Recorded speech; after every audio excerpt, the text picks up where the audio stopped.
Welcome to this week's edition of Flashback Friday, your opportunity to get some good review by listening to episodes from the past that Jason has handpicked to help you today in the present and propel you into the future. Enjoy.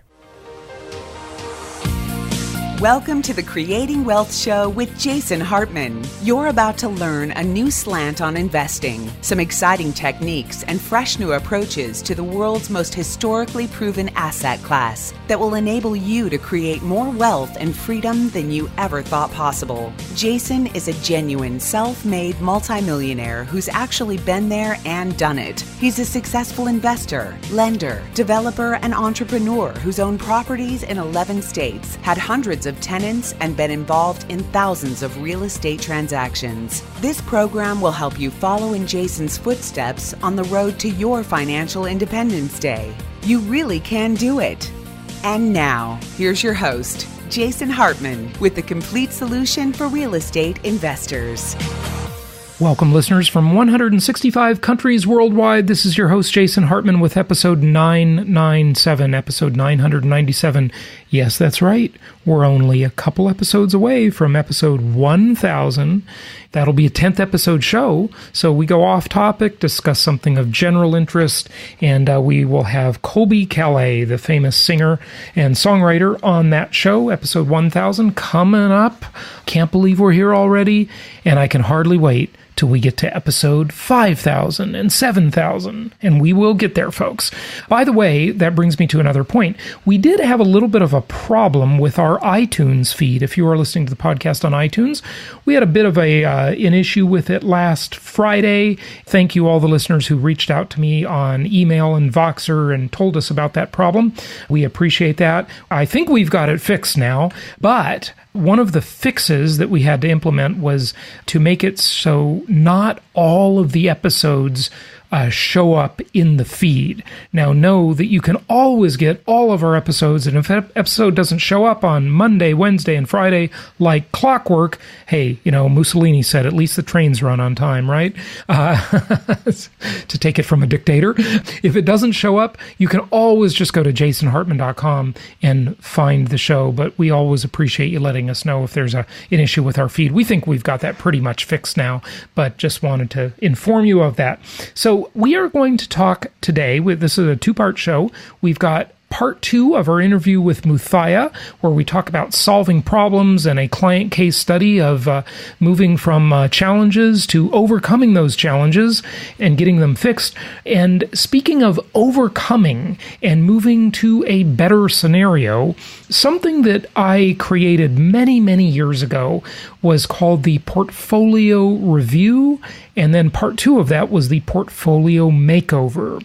And we are going to bring this back in a much better version. We'll call it version 4.0, maybe. It's not 2.0.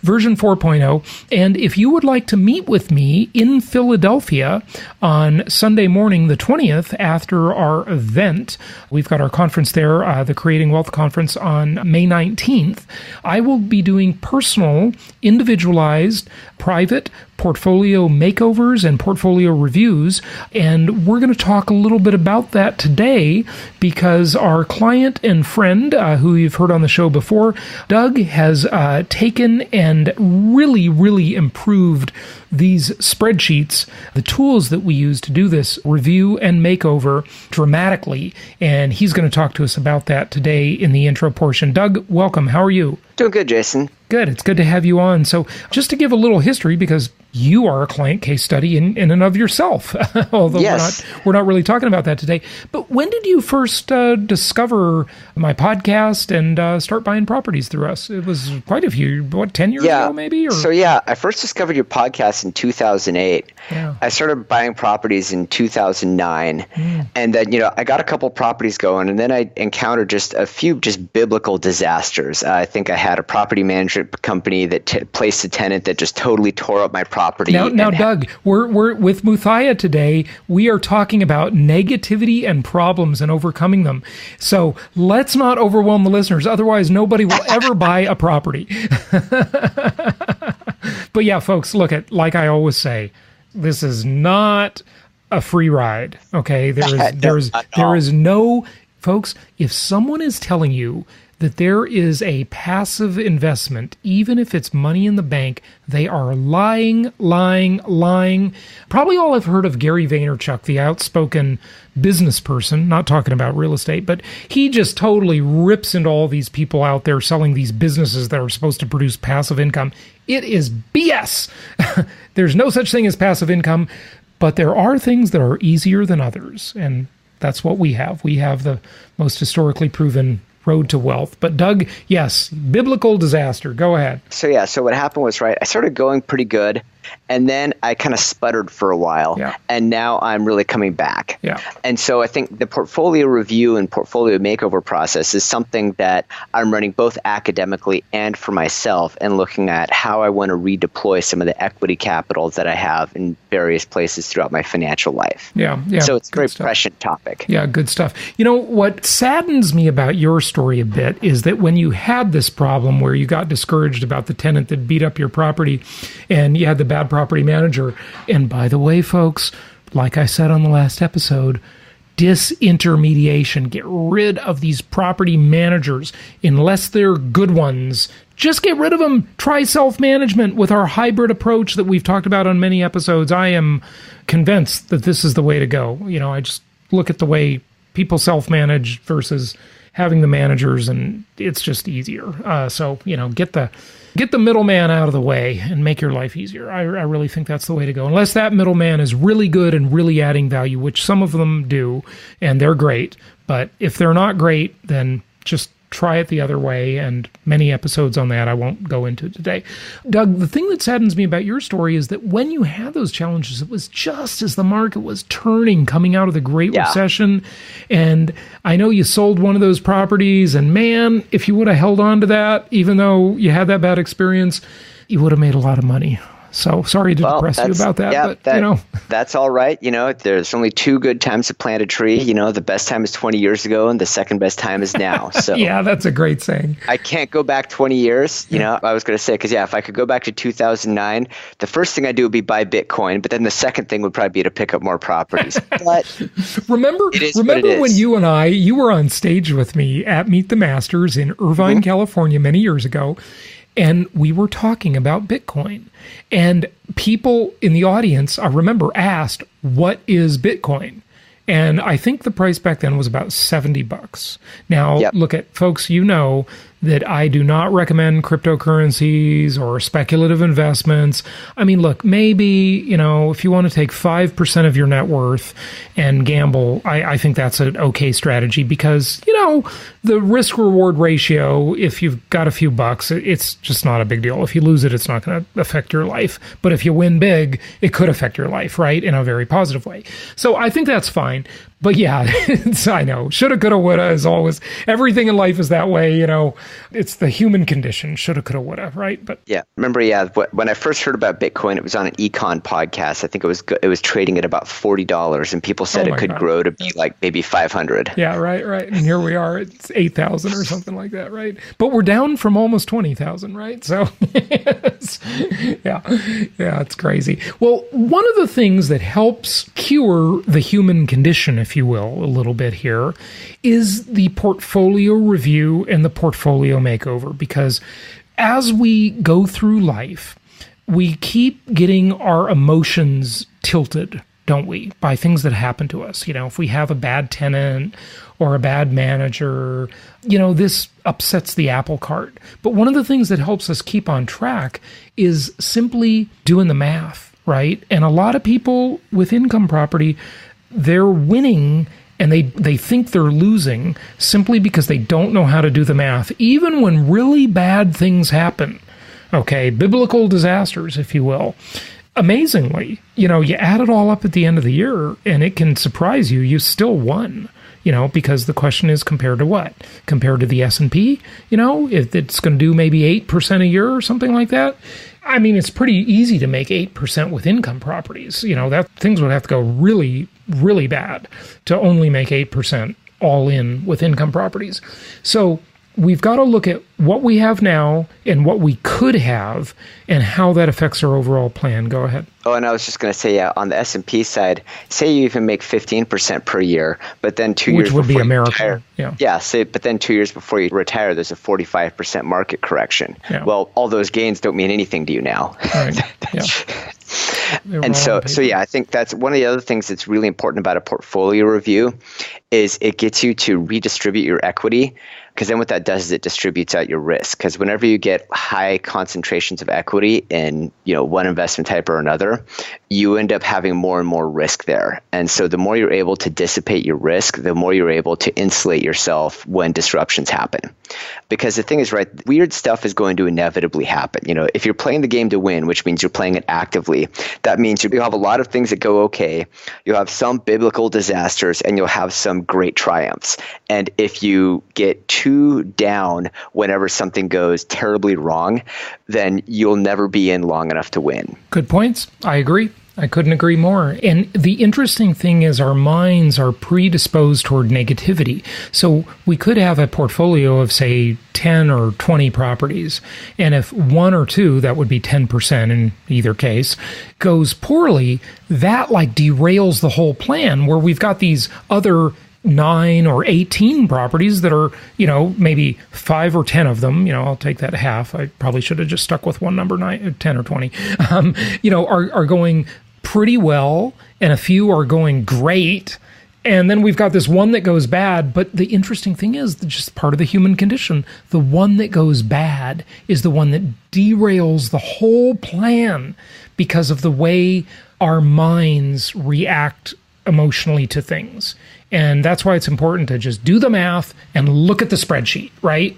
And look at the pro forma and know what's really going on. That grounds us, I would say. It grounds us, right? Is that a fair statement? It is. And I think one of the things that's really important too, even with bad experiences and losses, is that, anytime you're doing something passive, so say you're a buy and holder and you put your money in the S&P and it rockets up. Okay, that's great. But what have you learned that you can repeat in the future? Nothing. The answer is nothing. Yeah. No, here's what you learned. You got lucky. You learned that you got lucky. And one of the things that I think that's good about something a little more active like an investment property is that as you go through it, you'll start learning to make good decisions. Right. And then those decisions are repeatable and they'll actually increase your performance in the future. The problem with being too passive is that you don't learn from your successes or failures. Mm-hmm. So you don't have the ability to get successively better as you gain experience, right? Being a 10-year passive investor or a 50-year passive investor makes no difference because you're just riding the market. Mm-hmm. And if the market goes down at the wrong time, you have no recourse. There's nothing you can do about it. Right. It just happens. You're just it's like playing a sport versus watching a spectator sport, okay? You can't do anything. Either your team's going to win or lose, but if you're playing the sport, you can change your strategy. You can try harder. You can do things. You're actively involved and engaged, and you're becoming a better person by playing the game. You're not becoming a better person by watching the game. In fact, I would argue that you're becoming a much worse person by watching the game. You're probably getting a beer belly, number one, and lots of bad things come out of that. Right? I think that metaphor of the spectator sport is probably pretty valid. And I know you like spectator sports. So. I was going to say, yes, you now reminded me of all the time I've spent yelling at the television for refs at basketball games when the Portland Trail Blazers were losing in the fourth quarter. Yeah. How did that work for you, by the way? I swear there's a part of me that thinks they can hear me. Yeah, absolutely. That's funny. Hey, we're going to have to wrap this up for this episode to get to our guest, Muthiah, and do part 2 of his interview from last week. So, Doug, thank you so much for sharing this. On the next episode, what else are we going to cover on this? Because there are some really good takeaways here. What we're going to cover is the whole idea of return on equity and how you can use some of the tools that the big corporate finance folks do to optimize your own portfolio. And then you're going to bring it back to how you'll be doing portfolio reviews with people who come to Creating Wealth in Philadelphia so that they can use these same techniques to make themselves wealthy instead of just making corporations wealthy. Sounds good to me. Sounds sounds good to everybody. Okay, thank you so much, Doug, for joining us on this. We'll talk to you on the next episode with part 2 about portfolio reviews and portfolio makeovers. Go to jasonhartman.com, click on events to join us in Philadelphia or the New York event the following week. Let's get to part 2 of Muthiah. And remember, when you hear about this negativity in real estate and the problems and overcoming them, because there are problems, this is not a free ride. There's no such thing as a passive investment. Remember to always ask yourself, compared to what? That's the important question for everything in life. Compared to what? You'll feel the bumps in the road more in this investment because you're a direct investor. But at least you can do something about them, and you can act and fix things. And that's what we're talking about here today. So let's get to Muthiah, and his story is great. So let's go ahead and transition over to that. And Doug, we'll talk to you in the next episode. Thank you, Jason.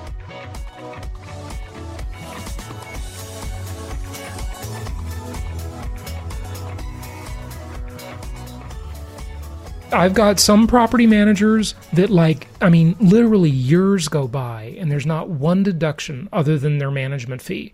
I got others that, man, it's like every other month there's this piddly thing, that piddly thing. You know what my mom, the do-it-yourselfer extraordinaire, who's been on the show many times talking about her best practices, you know what she does?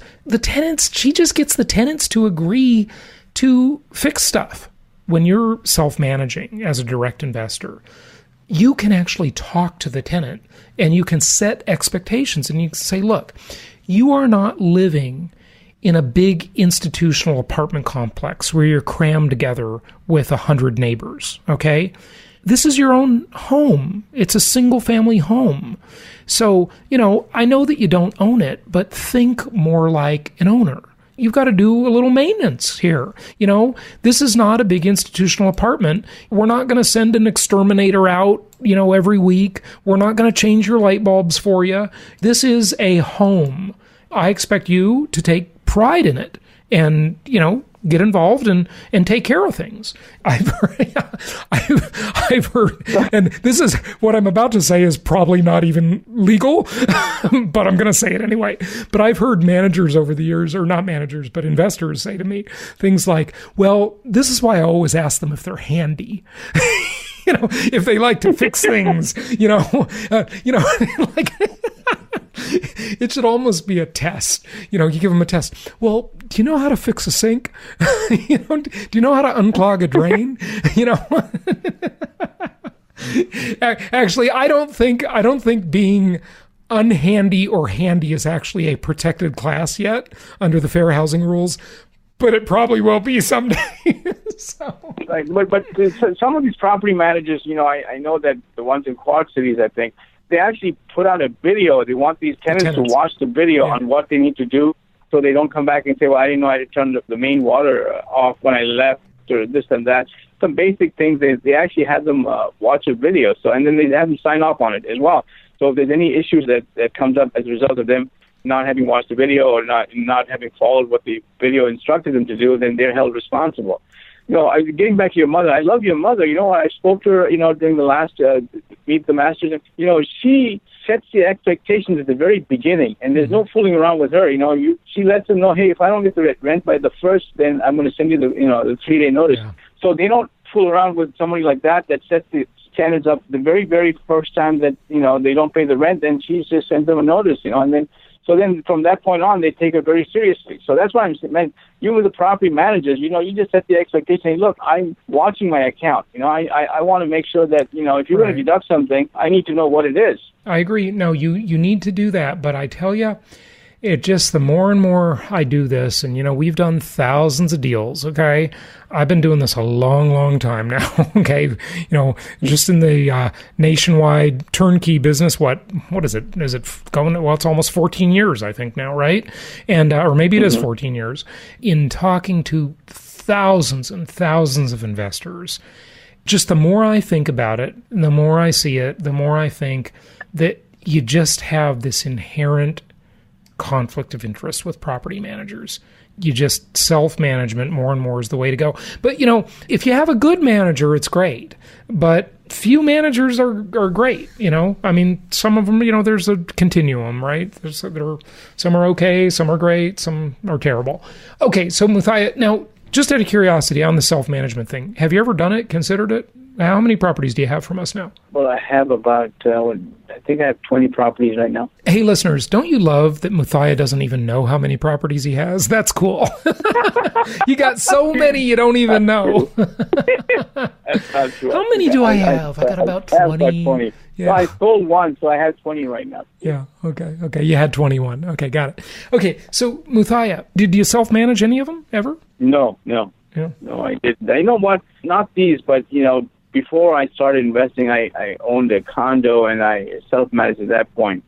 That was many years ago, but, I did that on my own and it wasn't that great. The tenant would come up to my work and start screaming, just one of those things. Yeah, but see, with this I self-managed when I was a local investor. I self-managed everything. Okay. And then I self-managed long distance, as I've told on the show before, but I never had any tenants coming and screaming. I never had any calls at 1 a.m. All of this folklore you hear, it just never happened to me. Okay. I did have this one guy. He was the funniest guy ever in the 90s. His name was Hugo, and he lived at my property in Rancho Santa Margarita. And he used to come in almost every month. He had his members only jacket on. The guy was just funny. And he'd come in every month and, hey, Jason, is Hugo. I'm sorry, the rent is late this month. He was late almost every month. He'd come in, it's Hugo. And he always had an excuse. And the guy was just so funny. My assistants, Karen and Denise, used to see Hugo come into the office, like it was always the 5th of the month. It was never the 1st. And, he'd always hand me a check. But, it was fine. It's no big deal. Anyway, I'd consider self-management. But Muthiah, we want to get to the thing, of course, and it's my fault because I'm blabbering here. Let's talk about holding these people accountable. When you get a truly bad actor, and look at folks, I don't want you to think this happens all the time. It doesn't. Out of thousands and thousands of transactions, you only get a few of these, okay? But it's just the law of large numbers. You're going to get a few, okay? There are bad people out there. There are bad actors. There are people that will be good for a while and then they become bad. They sort of take the relationship for granted. The Napoleon, I always try to remind myself and humble myself with this great quote by Napoleon. Napoleon finally met his Waterloo, right? That's the story. That's how history tells it. And Napoleon used to say, the most dangerous moment comes with victory. The most dangerous moment comes with victory because we become complacent, we become arrogant, and we start missing things. And, as humans, we must never do that. We're going to have victories in our life, and that's great, but we never, ever want to become complacent, okay? And that's what happens with these property managers. They get busy and they get successful and, they just forget to appreciate it. And it's just part of human nature. It's not a good thing, but it's a real thing. And sometimes there are just some downright crooks out there, just some real scum, okay? And you got to hold them accountable. So what I did is I sent you my Hall of Shame resource list, which, by the way, any of you can get by going to jasonhartman.com and reaching out to your investment counselor. If you don't have an investment counselor, just fill out any web form at jasonhartman.com and they'll get it to you. And, this is the list of agencies that you can simply file a complaint with for free, whether it be the real estate commission, the contractor's license board, different agencies, okay? And it's certainly by no means a comprehensive list, but it's a good start. And, this is what you pay taxes for, folks. You've got these free government resources, these regulatory agencies, and I want you to use them. I want you to use them to file complaints against bad actors so that at the very least, maybe you won't get justice out of it, but you probably will. You probably will because they'll send them a letter, say, hey, look, a complaint's been filed against you, fix it. That's what usually happens. And then when they don't fix it, they take the next step. They might suspend their license. They might sanction them. The government has unlimited power virtually, right? Maybe they won't pay attention to your complaint. Maybe it's the first one that came in about this bad actor, and maybe they got to accumulate a couple of complaints. But as that file grows, and there's 3 complaints, 4 complaints, 5 complaints, this regulatory agency is probably going to come down on them. And that's a good thing. And you know what? Even if it didn't help you directly, it helps the next person. Okay? So really, become the empowered investor. Don't be a victim. And then the other thing you can do is an online court system, like I referred you, Muthiah, to People Claim. I had them on the show, not on this show, but on my free court show. And I've got a similar passion project startup that I'm working on called Free Court. That's freecourt.com. You can go check it out. It's an online court system. And People Claim has been operational for quite a while now. You filed a complaint on People Claim, and that's what did the trick. You did the administrative complaint with the regulatory agency also, right? Tell us about what you did and what happened. Well, I filed, based on your recommendation, I filed a complaint with the Alabama Real Estate Commission. And they didn't do anything for you, yeah. Yeah, no, they told me that they investigated it, and then they said that they already shut down the property management company that this is affiliated with this particular company, but they couldn't do anything to this company that sold me the property because they were operating under a different entity. It was not a real estate. It was not under the guise of a real estate company, and so they didn't have jurisdiction over them, and so that's why they couldn't do anything. But they did tell me that you know what we've got to do in this country, Muthiah? And look at folks, you're not going to like this because a lot of you ask about asset protection, and you've heard Garrett Sutton on the show talking about that and all that stuff. But I'll tell you something. We really need to, in this country, re-examine the way people are allowed to use entities to screw people over.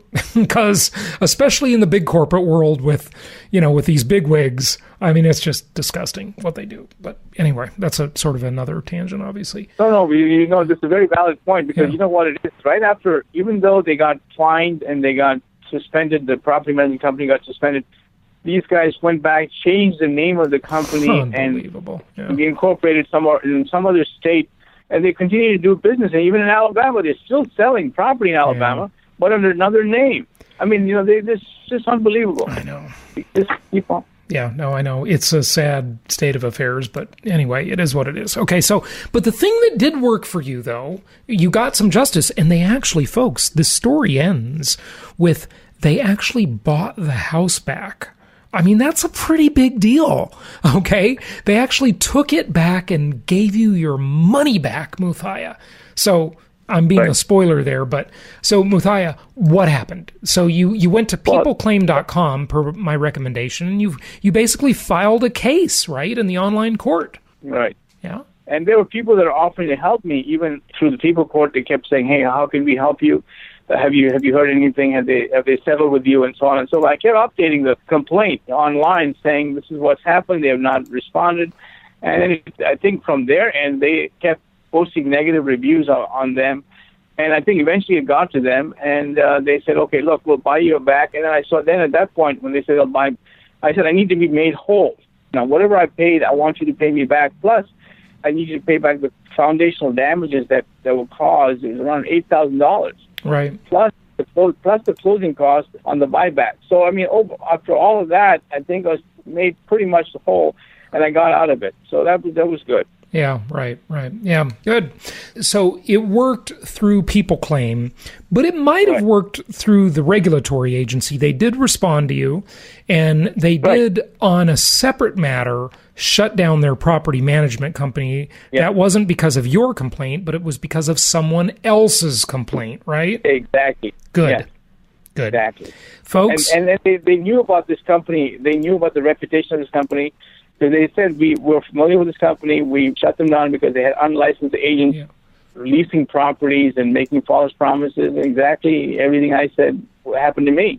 Mm-hmm. So that was good. So I think that, like you said, it adds, even though I didn't, somebody else came in front of me and filed a complaint, I came after them, and it just put more pressure on them to change their ways. It's a compounding thing. Folks, do not be a victim. Be the empowered investor and do your duty. Muthiah, you spent a lot of time on this, but I want to tell everybody you do not need to spend a lot of time on it. Okay, you can do this stuff.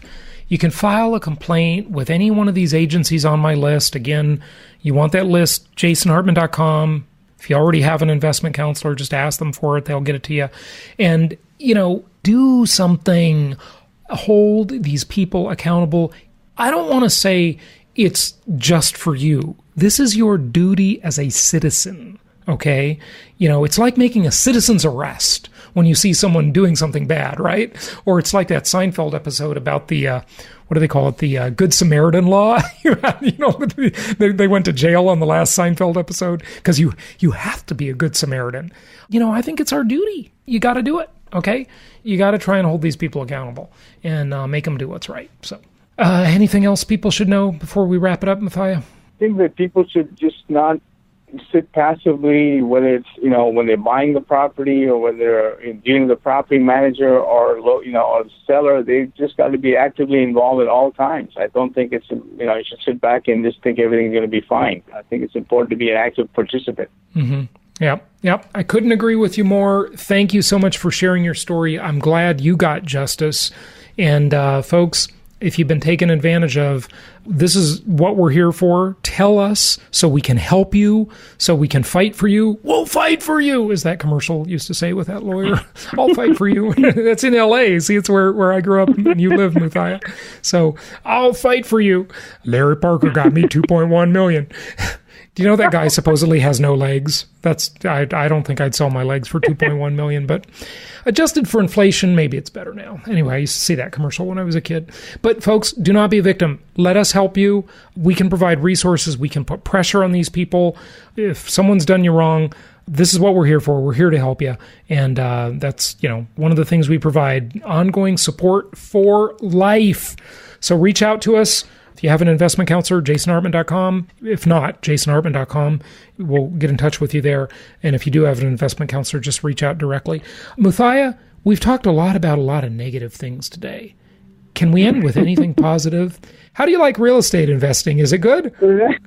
No, absolutely good. No, there are a lot of good property managers out there, a lot of good sellers out there. Just a few bad apples you got to filter out. That's all. There's a lot of good people out there. Otherwise, how would people continue to invest in these properties? There are some good people out there. You just need to find them. That's all. Sure. On your own podcast, people try to make it look like they're really good. Remember you said earlier that, hey, you know what?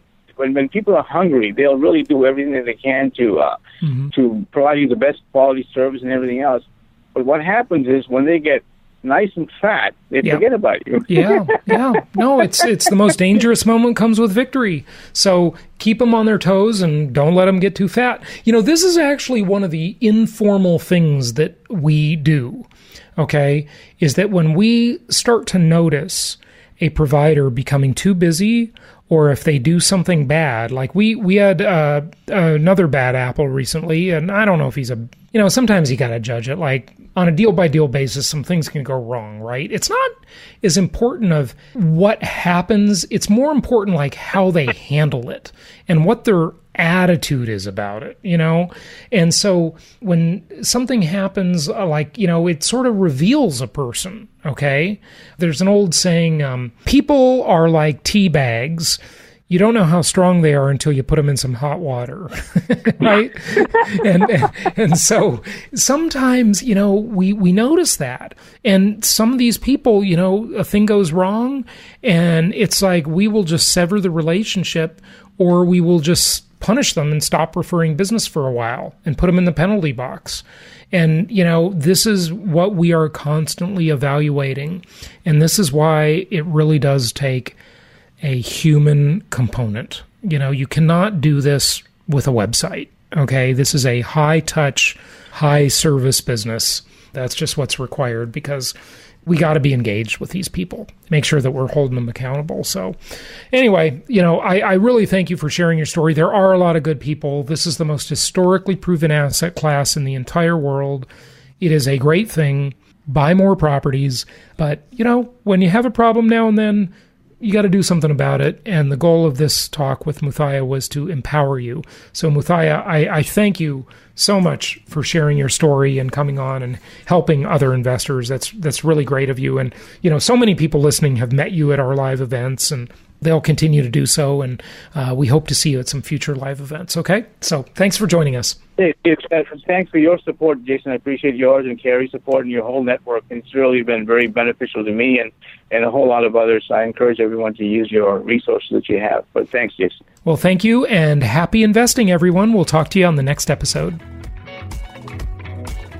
Thank you so much for listening. Please be sure to subscribe so that you don't miss any episodes. Be sure to check out the show's specific website and our general website, hartmanmedia.com, for appropriate disclaimers and terms of service.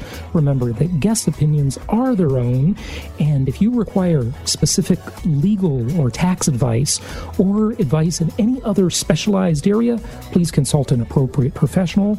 And we also very much appreciate you reviewing the show.